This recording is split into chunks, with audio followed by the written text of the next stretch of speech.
Ko whakatere te rōpū kākāriki I tā rātou kaupapa here tuatahi mō tēnei tau pōti.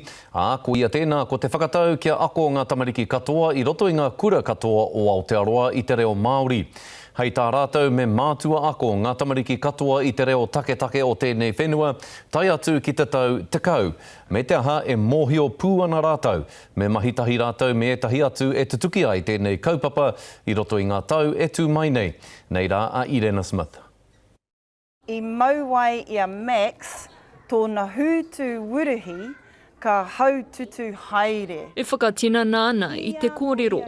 Ki roto te wai, pepeke I ngā maru. Hei tā te pāti kākāriki kei ngā tamariki te oranga o te reo Māori. To save and treasure this language that is uniquely ours here in Aotearoa. Pēnei te kura o Whiti Reihana ki Manurewa, ko te hiahia kia aokona ngā tamariki I te reo Māori me ona tikanga, tai rawa atu ki te pai ngahuru I te kura tuarua. He moimoe a tāku ka harikoa haere te nuinga o mātou o Aotearoa ki te kite I te tautoko mō ia kura ki te hāpai I te reo. Hakua te ngākau nui a etahi o ngā kura auraki, pēnei ki tēnei ki te whakaako I te reo Māori ki a rātou tamariki.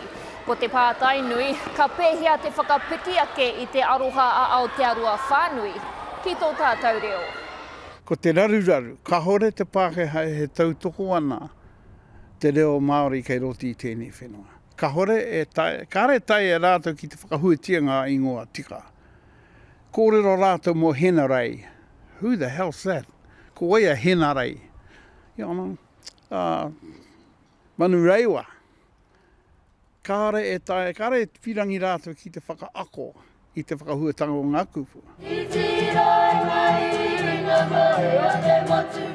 E oe e māramāna ki ngā akonga nei, he hanga hua o te kōrero Māori.